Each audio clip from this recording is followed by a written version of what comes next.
عمران خان نے آج 26ویں ترمیم کی بات کی ہے. انہوں نے بتایا ہے کہ 26ویں ترمیم کی وجہ سے اس کے نتائج اب ظاہر ہونا شروع ہو گئے ہیں اور انہوں نے اس کے اوپر 4 پوائنٹس دیے ہیں. انہوں نے کہا پہلا پوائنٹ کہ اس وقت جب ووٹرز کے جب فارم 47 کے ذریعے آپ لوگوں کا ووٹ چوری کر لیں اور آپ یہ کہہ دیں کہ لوگوں کا ووٹ کی کوئی اہمیت نہیں ہے تو اس کا مطلب ہے کہ آپ ایک ڈکٹیٹرشپ اور مارشل لاء لے آئے ہیں.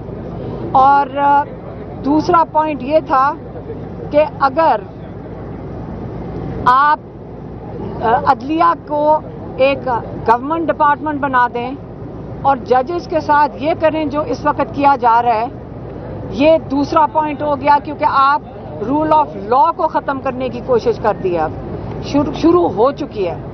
تیسرا پوائنٹ اخلاقیات. آپ نے اس امینڈمنٹ کے ساتھ اخلاقیات بھی ختم کر دی ہیں کیونکہ اس وقت جو اسمبلی بیٹھی ہوئی ہے سارے اسمبلی نیشنل اسمبلی دوسری اسمبلیوں میں وہ فارم 47 سے آئے ہوئے ہیں. انہوں نے لوگوں کی نمائندگی وہ نہیں کر رہے, وہ چوری کے ووٹ سے بیٹھے ہوئے ہیں. اگر یہ چوری کا ووٹ کا مطلب ہے ان لوگوں کو ووٹ آپ لوگوں نے منتخب نہیں کر کے بھیجا اسمبلیوں میں, اس کا مطلب لوگوں کی آواز بند کی جا رہی ہے, ان کے نمائندے نہیں ان کو نمائندگی کر سک رہے. تیسرا پوائنٹ انہوں نے کہا ہے کہ چوتھا پوائنٹ انہوں نے کہا ہے میڈیا کی آواز بند کر دی گئی ہے اور یہی 3-4 ستون ہیں جس کے اوپر ایک جمہوریت کھڑی ہوتی ہے. اور یہ کہہ رہے ہیں کہ جو 27ویں ترمیم لائی جا رہی ہے 27ویں ترمیم کا سے بہتر ہے کہ آپ بادشاہت کا نظام اناؤنس کر دیں. آپ اس کی کیوں تکلف کرتے ہیں کہ آپ 27ویں ترمیم لانے کی کوشش کر رہے ہیں, کیونکہ آہستہ آہستہ آپ نے لوگوں کو بالکل ان کی آواز ختم کر دی ہے. اور جو جب آزادی کے وقت پاکستان کو جب ہندوستان سے مسلمانوں نے آزادی لی تھی اس ملک کا نام رکھا تھا پاکستان, اور یہ پاکستان بنا ہے ایک کلمے کے اوپر, لا الہ الا اللہ. کیوں کہا جاتا ہے کہ پاکستان کا مطلب کیا لا الہ الا اللہ؟ کیونکہ یہ کلمہ ہی ہے جو آپ کو غلامی سے آزاد کرتا ہے, یہ کلمہ ہی ہے جس کی وجہ سے پاکستان آج قائم ہے.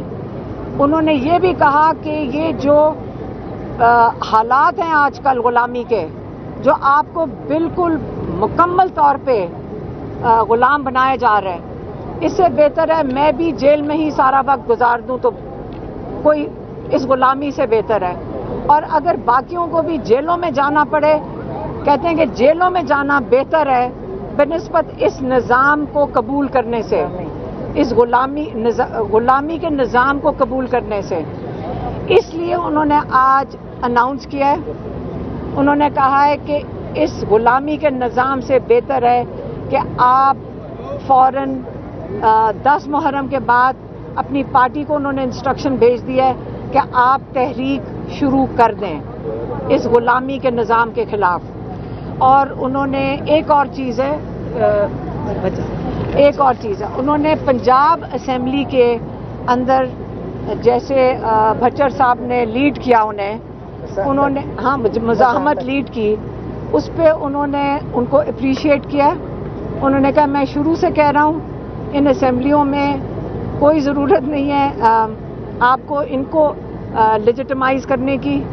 آپ بہتر ہے اس سے کہ جب میں نے آ کے اسپیچ دی تھی پہلی دفعہ تو مجھے تو کسی نے اسپیچ بھی نہیں دینے دی تھی, لیکن ہم نے یہ نہیں کیا تھا کہ ساری اسمبلی کو نااہل کر کے باہر نکال دیں.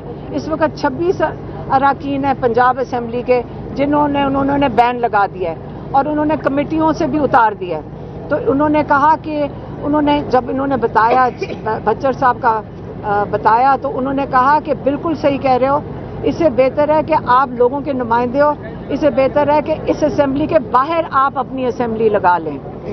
اور انہوں نے ان کو اپریشیٹ کیا جو ممبرز ہیں جنہوں نے سٹینڈ لیا تھا. یہی تھا نا ہاں اپنے ایم پی ایس کو اپریشیٹ کیا تھا. یہی تھا نا پیغام. یہی ان کا پیغام تھا.